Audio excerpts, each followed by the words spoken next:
persiapkan pendeta saya yang kami serahkan sebagai petugas firman Tuhan pada hari ini. Tuhan menolong, bahkan hikmat daripada Tuhan sehingga apa yang disampaikan Tuhan boleh sungguh-sungguh memberikan kami pencerahan bagi kami jemaat-Mu, dan kami juga jemaat-Mu Tuhan, kami boleh memiliki hati yang sungguh-sungguh rindu untuk dikuatkan melalui kebenaran firman. Terima kasih Bapak. Ada upaya-upaya daripada tipu daya iblis, kuasa-kuasa roh yang berupaya untuk mengganggu jalannya kebenaran firman Tuhan. Oleh sebab itu kami bersatu hati untuk menolaknya di dalam nama Tuhan Yesus. Kami percaya kepada kuasa Roh Kudus yang memberikan kekuatan kemampuan sehingga kami boleh sungguh-sungguh menerima berkat firman Tuhan. Terima kasih Bapak. Setelah kami berdoa menyerahkan jalannya kepada Tuhan. Dalam nama Tuhan Yesus Kristus kami berdoa dan kami siap untuk diberkati. Haleluya. Amin.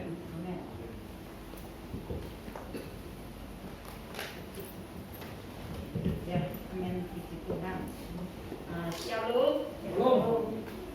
Apa kabar? Luar biasa. Luar biasa ya. Buat anak-anak Tuhan harus selalu luar biasa karena kita menyembah Allah yang luar biasa. Amin. Amin. Nah, hari ini kita boleh kembali berkumpul bersama-sama untuk menikmati hadirat Tuhan, untuk menikmati kasih karunia Tuhan. Ya, puji Tuhan. Kalau kita boleh ada saat ini karena anugerah Tuhan. Saudaraku yang kekasih, mari kita buka firman Tuhan di dalam Injil Yohanes pasalnya yang ke-16.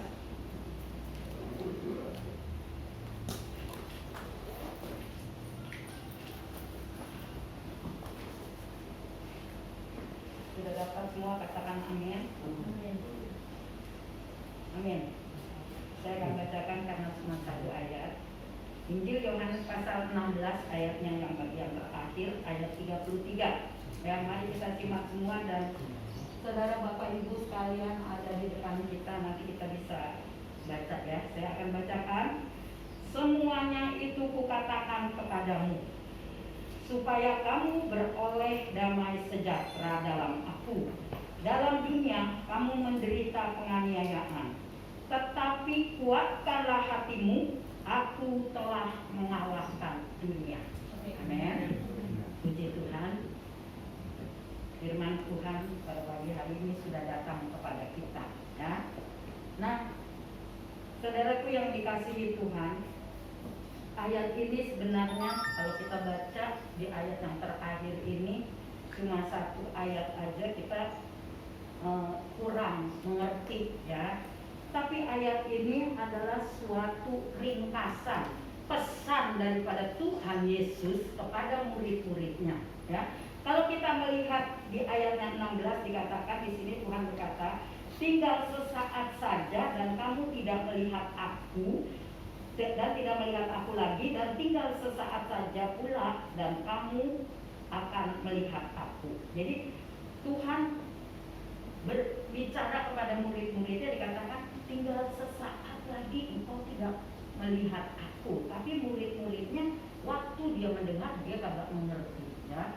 Murid-murid Tuhan Yesus selalu mendengarkan firman, setiap hari berjalan bersama dengan Tuhan Yesus, melihat mujizat apa yang Tuhan lakukan. Tapi dia tidak pernah menyimak, sehingga Tuhan katakan ya, Tuhan tuh tahu bahwa murid-muridnya tidak mengerti ya. Nah, saudaraku, firman ini sebenarnya ya firman yang untuk Paskah, tapi saya nanti tidak mau cerita untuk tentang kematian Yesus ya. Ada satu topik yang akan saya angkat pada saat ini, tapi untuk mengerti kebenaran firman Tuhan di ayat 33 ini, saya akan perjelaskan dulu ya. Di dalam pasal 14 ayat 1 juga Tuhan katakan, jangan gelisah hatimu, percayalah kepada Allah, percayalah juga kepadaku, karena di rumah Bapakku banyak tempat tinggal. Jika tidak demikian, tentu aku mengatakan kepadamu, sebab aku pergi ke situ untuk menyediakan tempat bagimu. Nah, sebab dari itu, di mana Tuhan Yesus mau meninggalkan murid-muridnya ya, dia di setiap pasal ini, saudaraku, ada satu pesan yang akan dia sampaikan kepada murid-muridnya, karena memang murid-muridnya belum mengerti tentang firman Tuhan, karena saudara, dia mendengar tetapi tidak dimasukkan di dalam hati, sehingga saat Tuhan Yesus benar-benar setelah dia mati, ya, dia disalib, ya, lalu dikuburkan, dia di situ kehilangan, dia di situ merasakan sedih, merasakan kehilangan Tuhan Yesus, merasa sendiri, dia merasa aduh tidak berdaya, susah rasanya. Nah, jadi Tuhan Yesus berpesan kepada ayat 33 di sini dikatakan, semua itu kukatakan kepadamu supaya kamu beroleh damai sejahtera di dalam aku. Dalam dunia kamu menderita penganiayaan, tetapi kuatkan hatimu, aku telah mengalahkan dunia. Nah, saudara yang kekasih, di sini kita melihat bahwa pesan yang disampaikan kepada murid-murid Tuhan Yesus pada waktu lalu itu pesan untuk dimana nanti Tuhan Yesus akan mati, dia akan disalib. Jadi dia berpesan terlebih dahulu, ya. Tuhan pesan kepada murid-murid. Jadi sebelum sesuatu terjadi udah dipesan, ya. Nah, ada sekarang kan kalau ada orang tua yang mau meninggal, hartanya banyak, dikumpulin sebelum dia merasa ada sesuatu yang terjadi dalam hidupnya, ya, kumpulin, dipesan anak-anaknya.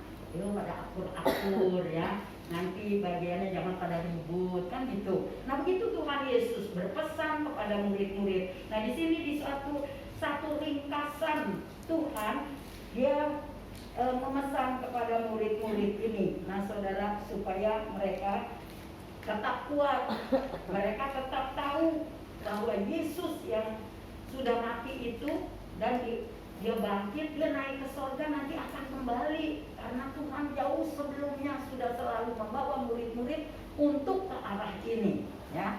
Nah, saudara, tapi saat ini biarlah Tuhan Yesus yang kita sembah, dia sudah mati, dia sudah bangkit, dia sudah naik ke surga, dan dia sudah memberikan penolong kepada kita. Tetapi pesan yang diberikan kepada murid-muridnya pada waktu itu, ini berlaku untuk kita saat ini, ya. Jadi pesan yang disampaikan untuk murid-murid saat ini untuk saudara dan saya, untuk kita semua umat yang percaya kepada Tuhan. Kita harus mengikuti apa yang Tuhan pesankan kepada kita. Ya, di sini ada beberapa hal, saudaraku yang kekasih, dan saya akan berikan temanya, ya, berjalan di masa sulit. Ya, saudara, saya berdoa kepada Tuhan. Tuhan, masa yang sukar ini, masa yang sulit, banyak orang sedang sulit dalam keadaan menghadapi dunia seperti ini. Terlebih menghadapi dunia yang kayaknya mengkhawatirkan kita, mencekam kita, ya, ketakutan, sepertinya kita sedang dihukum gitu, ya, terikat gitu, tidak bergerak karena adanya virus corona, ya, bahkan katanya sekarang lebih bertambah lagi, bisa nanti kayak di India. Nah, kita sedang ketakutan, ya, sedang gelisah. Jadi firman yang sudah disampaikan pesan ini kepada murid-murid Tuhan pada waktu lalu, saat ini kita mau angkat. Ini pesan untuk kita semua. Amin. Mau menerima pesan Tuhan? Mari untuk membekali hidup kita, untuk kita mampu berjalan bersama Tuhan, menerima kekuatan yang daripada Tuhan. Yang pertama, saudaraku yang terkasih, dalam pesan Tuhan, di mana kita mau berjalan di masa sulit ini, supaya kita kuat, supaya kita mendapatkan penyataan Tuhan senantiasa, dikatakan, semua itu kukatakan kepadamu, supaya kamu beroleh damai sejahtera dalam aku. Jadi saudara, jangan salah, ya, kebahagiaan, ya, yang dari dunia itu sementara, itu nggak kekal. Kadang kita udah senang-senang, happy di luarnya, lu kesel nih, kayaknya bete di rumah, pergi, ya, tapi wah senang, ada teman, ada pemain, pulang, udah hilang, udah apa namanya, udah bete lagi, udah hilang lagi, ya. Orang yang lagi berduka cita, itu yang saya alami. Waktu suami saya meninggal, kayaknya hari pertama di rumah buka banyak orang, yang kita terhibur. Nggak ada hati yang luka, nggak ada hati yang gelisah, ya nggak ada merasa kehilangan. Tapi saat sudah dimakamkan, ya hari pertama, ya wah nggak enak. Hari kedua bahkan hari selanjutnya kita udah enak 3 bulan, 5 bulan, semakin menyakitkan saudaraku yang kekasih. Ya, nah sebab itu dunia tidak pernah memberikan damai yang kekal di dalam kehidupan kita. Tetapi saat ini Tuhan berkata, supaya kamu beroleh damai sejahtera di dalam Aku. Ya, jangan cari damai di dalam dunia. Tuhan menyediakan damai dari Dia, yaitu damai yang kekal. Damai yang kita miliki itu damai yang abadi. Saudaraku yang kekasih, sebab dari itu supaya kita memperoleh damai ini, kita buka dulu di dalam Kolose pasalnya yang ketiga, ayatnya yang ke-15. Kolose pasal 3 ayat 15. Karena itu marilah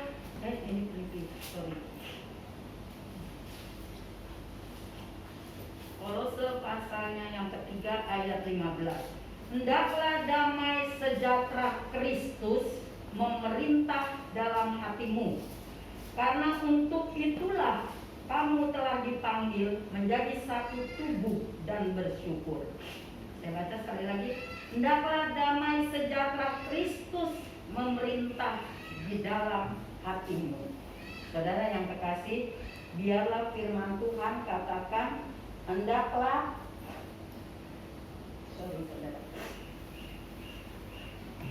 damai Kristus memerintah di dalam hidup kita, ya. Nah, saudara, kalau damai Kristus itu tadi saya katakan, damai dunia ini tidak kekal. Damai dunia ini tidak abadi, ya. Sebentar kita dapat lalu langsung hilang, ya. Nah, tetapi damai dari Tuhan ini yang menjadi kekuatan di dalam kehidupan kita. Nah, saudaraku yang kekasih, damai yang kita dapatkan dari Kristus itu, saudara, yaitu melalui darah Yesus Kristus, sehingga dicurahkan damai di dalam kehidupan kita, ya. Waktu Tuhan Yesus disalib, Dia mati, lalu Dia bangkit, Dia memberikan Roh Kudus-Nya kepada kita. Nah, disitulah kita merasakan damai, ya. Jadi waktu kita belum menerima Yesus, orang yang berdosa bisa nggak menerima damai dari Yesus? Tidak bisa orang yang berdosa menerima damai dari Yesus. Kenapa, saudaraku yang kekasih?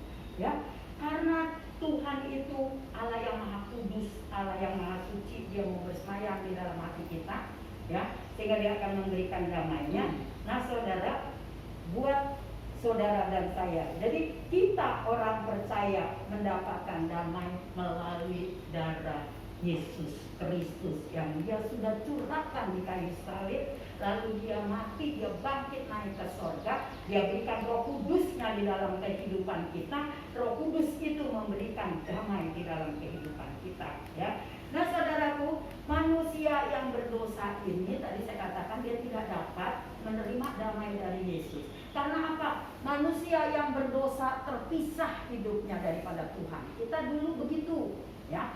Dulu kita belum menjadi milik Tuhan. Tuhan Yesus, Dia penuh kemuliaan. Kita ini orang berdosa. Karena satu orang berdosa, akhirnya semua manusia ada dosa dari keturunan.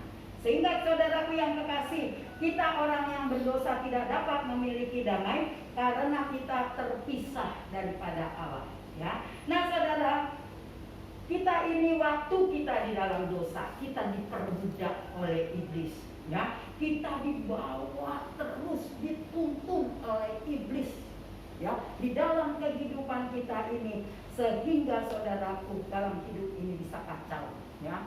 Banyak orang yang putus asa, banyak orang yang terjun dari lantai sekian. Kenapa? karena dia putus asa, kecewa, seolah-olah tidak ada jalan. Ya, saudaraku yang kekasih, ya, banyak orang memberontak, ya, berontak kepada Tuhan. Seperti waktu Musa menuntun umat Israel, mereka berontak, mengapa engkau bawa aku kemari?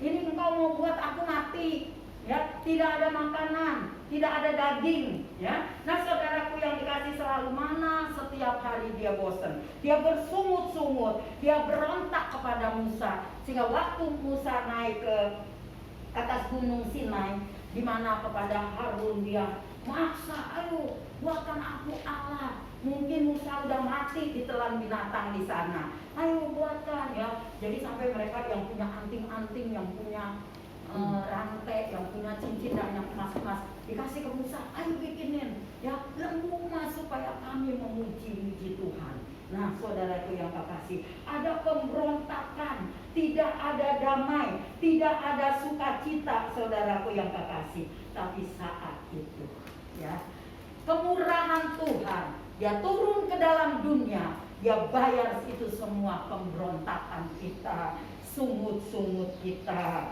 ya, kekerasan kita, kekacauan yang ada di dalam hidup kita. Dia turun kepada kita, dia bayar kayu salib, saudaraku yang kekasih. Dan pada akhirnya kita didamaikan oleh Tuhan. Berbahagialah kita, saudaraku.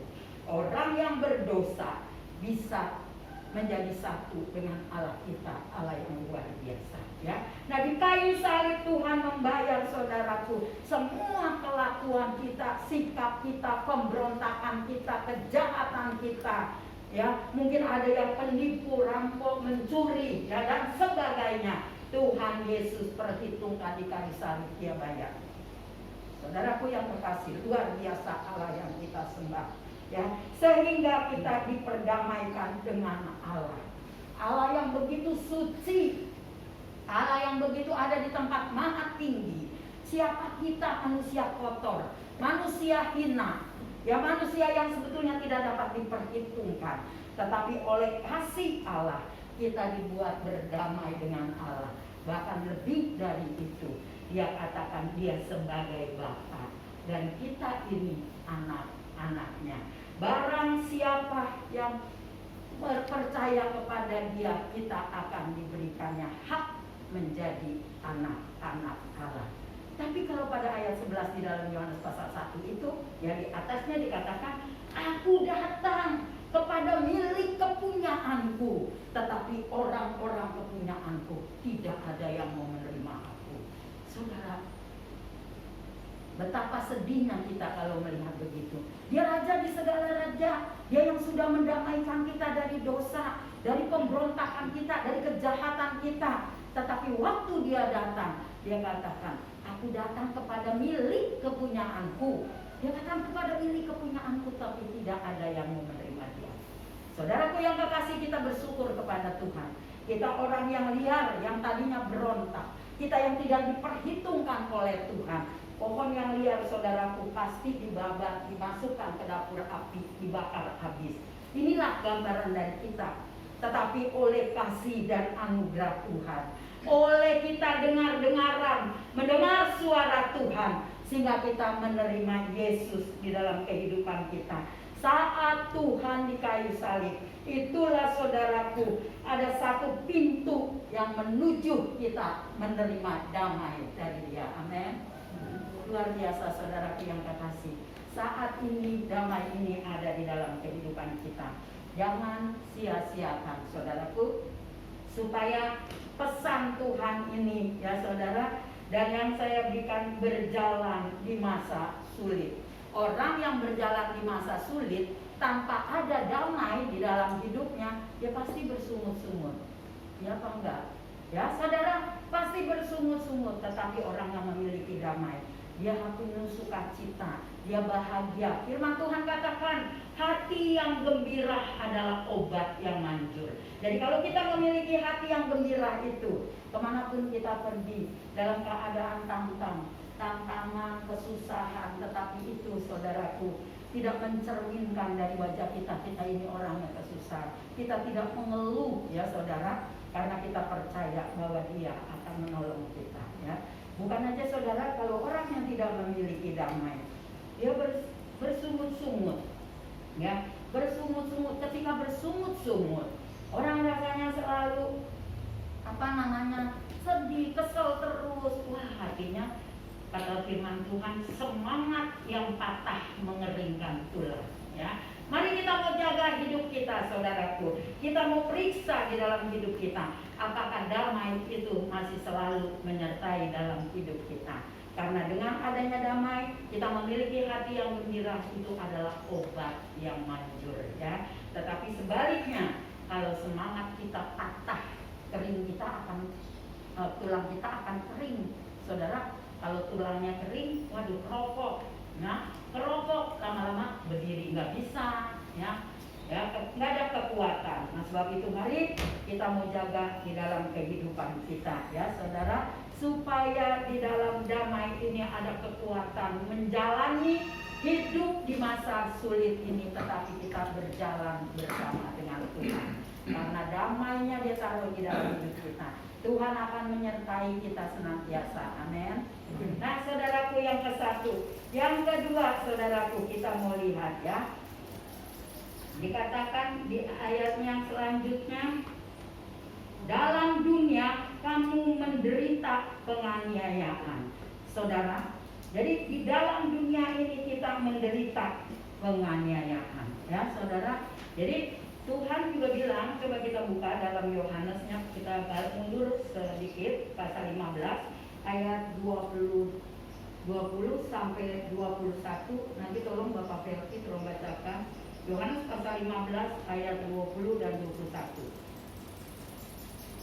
Yohanes pasal 15 ayat 20 dan 21. Demikian firman Tuhan. Ingatlah apa yang telah kukatakan kepadamu, seorang hamba tidaklah lebih tinggi daripada tuannya. Jikalau mereka telah menganiaya aku, mereka juga akan menganiaya kamu. Jikalau mereka telah menuruti firman-Ku, mereka juga akan menuruti perkataanmu.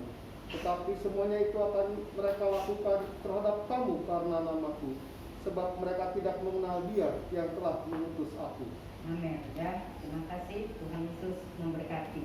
Jadi yang kedua adalah, saudara, di dalam dunia ini kita menderita penganiayaan, ya, saudara. Kata Tuhan, seorang hamba tidak lebih tinggi daripada tuannya, ya. Kita ini hamba-hambanya Tuhan, ya. Tuhan kita Allah yang maha tinggi. Nah, saudaraku, kalau Tuhan dianiaya, ya, apalagi juga kita, kata Tuhan, jikalau mereka telah menganiaya aku, mereka juga menganiaya kamu. Jadi saudara, ini memang akan terjadi di dalam setiap hidup orang percaya. Nah, sebab itu saudaraku yang kekasih, di dalam berjalan masa sulit ini, mari kita mau bekali hidup kita supaya kita tetap kuat, ya. Karena kita Tuhan katakan di tadi ayat kita, semua itu kukatakan kepadamu, ya. Semuanya nih Tuhan sudah katakan kepada kita lewat pesan-pesan Tuhan yang tadi kita sudah baca, ya. Jadi kalau sekarang Tuhan itu juga menderita penganiayaan, ya kita juga akan menderita penganiayaan. Yang penting saudaraku, bukan kita terlepas dari itu, pasti akan datang. Karena Daud berkata, Tuhan itu gembalaku yang baik, ya.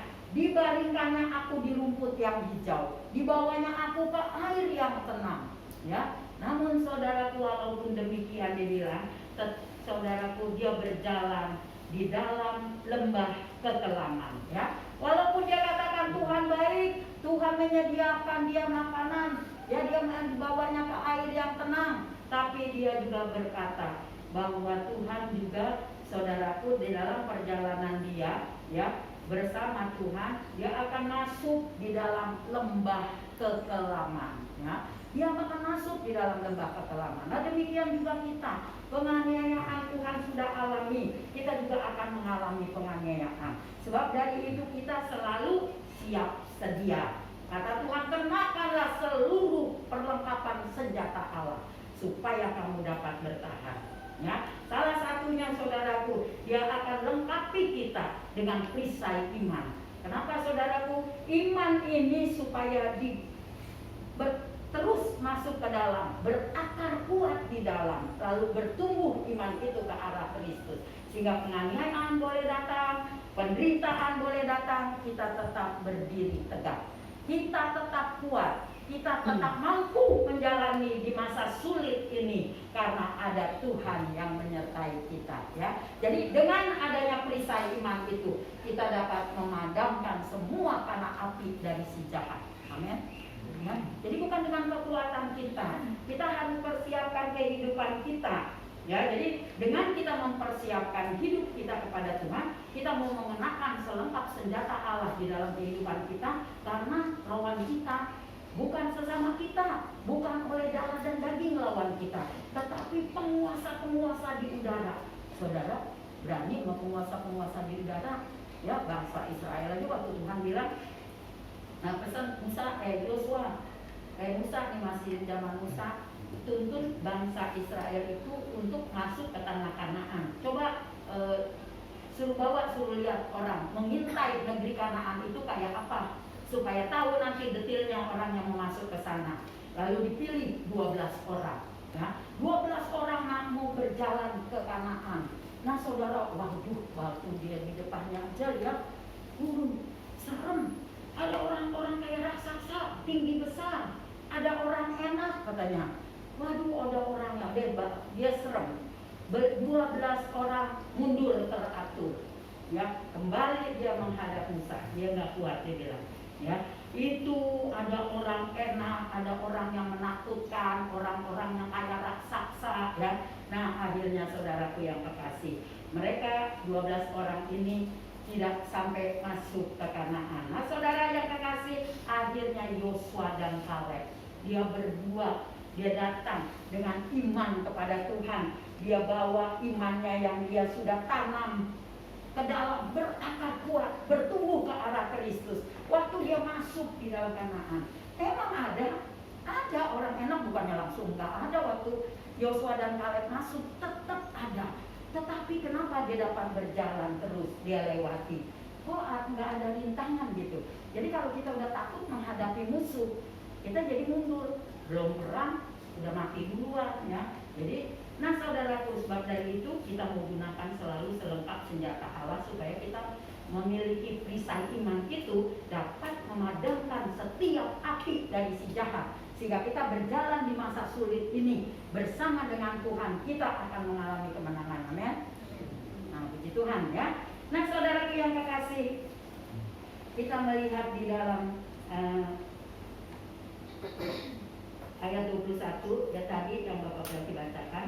Tetapi semua itu akan mereka lakukan terhadap kamu karena namaku, sebab mereka tidak mengenal Dia yang telah mengutus aku.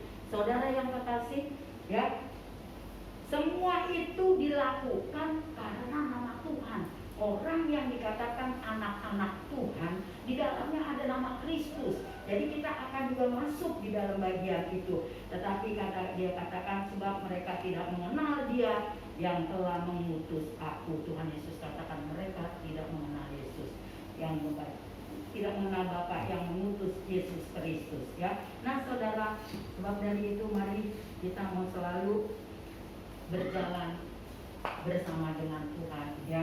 Walaupun di masa sulit ini, penderitaan, penganiayaan, ya seperti tadi Yosua, kalau 12 pengintai dia masuk, wah dia lihat orang-orang ini, dia udah ketakutan. Tetapi Kaleb dan Yosua, dia berjalan aja seperti Daniel. Waktu dia masuk di dalam gua singa, sebetulnya singa-singa itu lagi lapar. Berapa banyak singa-singa di dalam gua Daniel. Waktu Daniel dimasukkan ke dalam gua singa, akhirnya saudara yang kekasih, Tuhan dapat katupkan mulut singa itu sehingga tidak menerkam Daniel, ya. Nah ini luar biasanya orang yang memiliki damai daripada Tuhan dalam menghadapi penderitaan apapun, Tuhan jaga dan lindungi. Seperti Yosua dan Kaleb, dia dilindungi, mata-mata orang enak, mata-mata orang yang kayak raksasa ditutupi, sehingga dia berjalan berdua masuk, sampai waktu masuk di negeri Kanaan.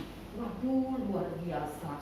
Ada susu, ada madu, negeri yang luar biasa. Akhirnya dia kembali kepada Musa, dia katakan, oh luar biasa negeri Kanaan itu, banyak susu dan madunya. Wah saudara yang kekasih, setelah dia melihat salib, melihat banyak orang-orang yang seperti raksasa, orang yang menakutkan, tapi di balik itu ada satu yang luar biasa, saudara, ada madu ya, dan susu.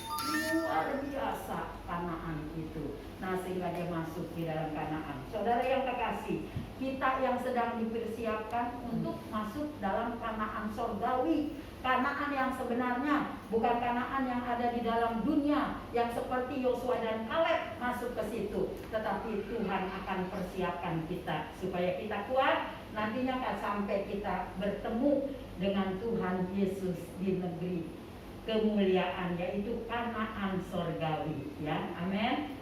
Nah, saudaraku yang kekasih, biarlah kita mau menghadapi apapun, tetapi kita boleh tetap kuat, ya. Dan yang selanjutnya, yang ketiga, dikatakan, saya baca dari atas, semua itu kukatakan kepadamu supaya kamu beroleh damai sejahtera dalam aku. Dalam dunia kamu menderita penganiayaan, tetapi kuatkanlah hatimu. Saudara, yang ketiga Tuhan katakan kuatkan hatimu, ya saudaraku, karena kata Tuhan, aku telah mengalahkan dunia. Jadi kita tidak perlu takut. Saat ini mari kita membangun hidup kita, hati kita biar kuat, ya saudara. Makanan apa setiap hari yang saudara makan, ya? Kita, saudaraku, kalau hari Senin udah pada share makanan, ya. Ayo selamat buka puasa.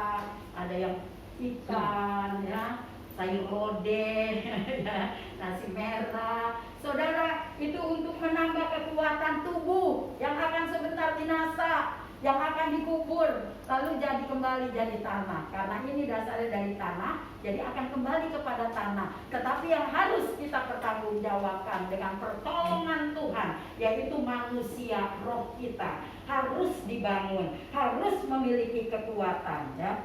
Di dalam Ulangan pasal 31 ayat 6 dikatakan, Bapak Palino tolong bacakan Ulangan pasal 31 ayat 6. Ulangan pasal 31 ayat 6, demikian firman Tuhan. Kuatkan dan teguhkanlah hatimu, janganlah takut dan jangan gemetar karena mereka. Sebab Tuhan Allahmu, Dialah yang berjalan menyertai engkau. Ia tidak akan membiarkan engkau dan tidak akan meninggalkan engkau. Amin, ya. Nah, saudaraku, kita melihat di sini, coba Bapak lihat. Kuatkan dan teguhkanlah hatimu, jangan takut dan jangan gemetar karena mereka. Sebab Tuhan Allahmu, Dialah yang berjalan menyertai engkau. Ia tidak akan membiarkan engkau dan tidak akan meninggalkan engkau. Ini janji daripada Tuhan, saudaraku yang kekasih, ya. Di mana saudara kepada Musa, Tuhan berjanji bahwa kita jangan takut. Tuhan berkata, kuatkan dan teguhkan hati kita, ya. Jadi hati kita harus kuat, teguh. Nah, sebab itu hati kita juga ini manusia, roh kita, ya, harus diberi makan. Jadi kita jangan makan supaya seimbang jasmani dan rohani. Jadi masing-masing memiliki kekuatan. Tubuh ini diberi makan supaya sehat, supaya imunnya kuat, menolak segala virus corona. Demikian di dalam tubuh kita, rohani kita, manusia roh kita. Dia harus diberikan makan yang sehat, vitamin-vitamin. Yang datang dari mana vitamin yang buat roh kita? Yaitu dari kuasa firman Tuhan. Jadi saudaraku yang kekasih, kita membangun hubungan kita kepada Tuhan. Di dalam apa kita membangun? Di dalam doa, di dalam membaca firman Tuhan.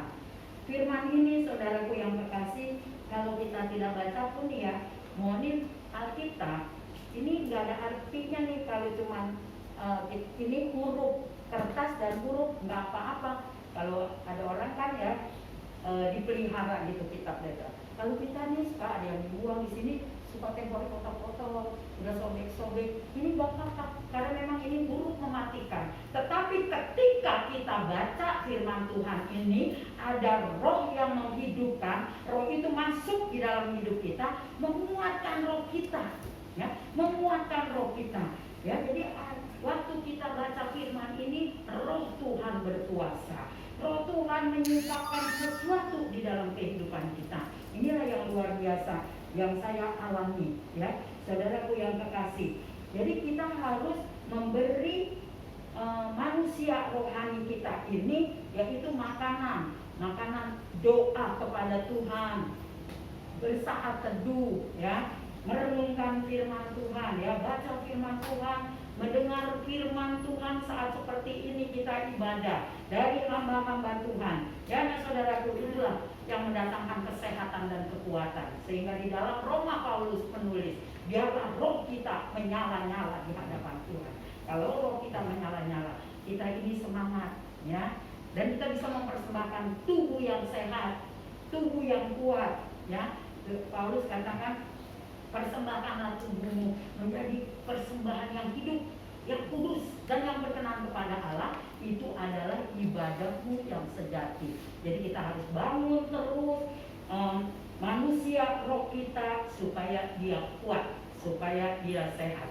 Nah, di dalam Yosua pasal 1 dikatakan ayat 9, bukankah telah kuperintahkan kepadamu, kuatkan dan teguhkanlah hatimu, jangan kecut dan tawar hati, sebab Tuhan Allahmu menyertai engkau kemanapun engkau pergi. Ya, jadi kita tidak perlu takut kalau kita udah bangun hubungan kita kepada Tuhan, roh manusia, roh kita beri makan yang sehat, ya.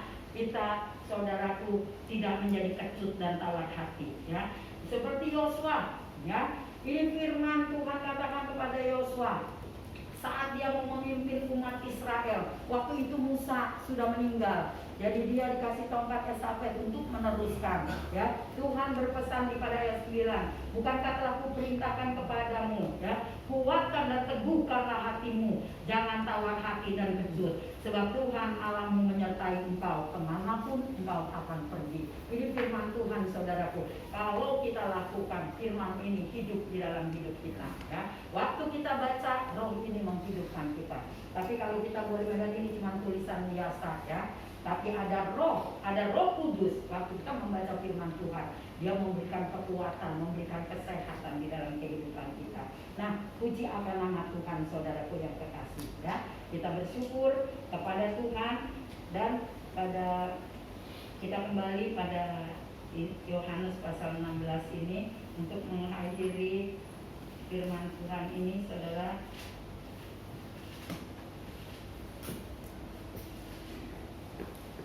Dan dikatakan ayat yang terakhir, aku telah mengalahkan dunia, ya. Tuhan sudah mengalahkan dunia. Dia berjuang buat saudara dan saya, ya. Betapa waktu dia menerima, saudaraku, tantangan yang luar biasa yang dia hadapkan kepadanya, yaitu cuka asam. Warnanya, waduh, air got mungkin lebih masih bagus kali, ya.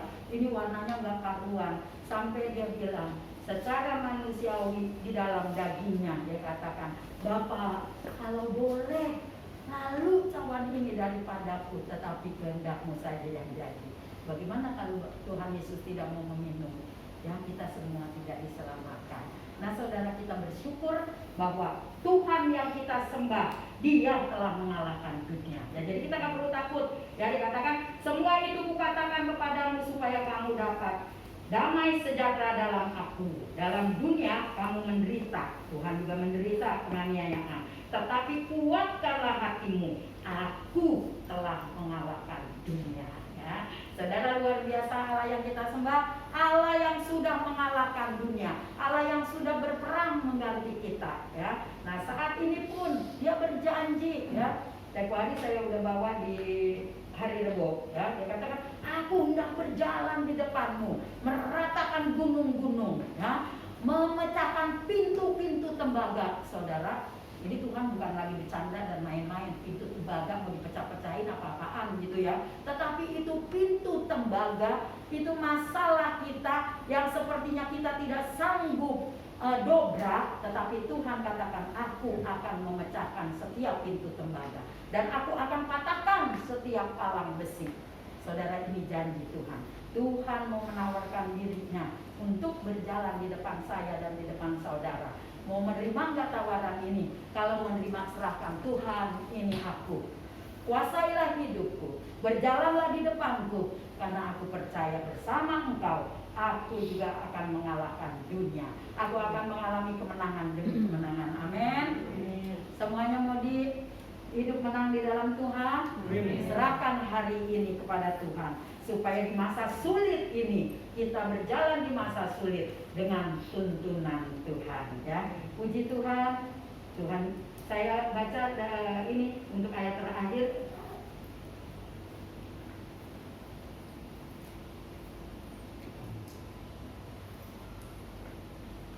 Nah, saya bacakan dari ayat 32.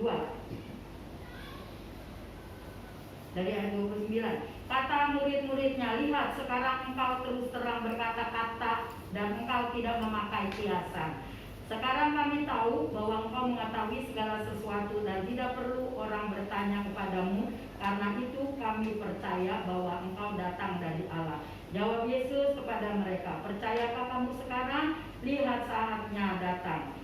Bahkan sudah datang bahwa kamu dicerai-beraikan masing-masing ke tempatnya sendiri dan kamu meninggalkan aku seorang diri. Namun aku tidak seorang diri, sebab Bapa menyertai aku. Ya, nah saudara, Tuhan Yesus tahu bahwa dia akan sendiri ditinggalkan daripada murid-muridnya. Ada yang nggak percaya, oh bukan saya, waktu dia lihat, oh ini dia nih.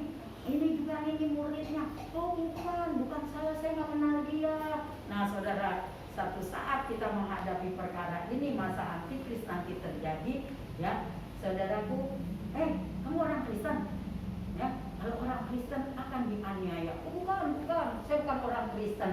Jangan saudaraku, saat itu saat terakhir untuk kita transaksi mau masuk surga atau neraka. Jadi apapun yang terjadi, ya saudara, sekarang banyak orang yang memperjuangkan untuk nama Yesus karena dia cinta Yesus. Dia mau ditinggalkan keluarga, mau ditinggalkan siapapun, tetapi dia mengasihi bahwa Yesus Allah dan Juru Selamat. Dan sebab itu dia datang kepada Yesus. Mari kita, saudaraku yang sudah dipanggil dari mula, mari kita mau setia sampai akhir, ya. Nah, firman Tuhan saya tidak panjangkan. Saya mau mengundang bagi musik, WL. Kita mau datang kepada Tuhan. Kita mau angkat pujian, kekuatan di jiwaku ku dapat dalam Yesus.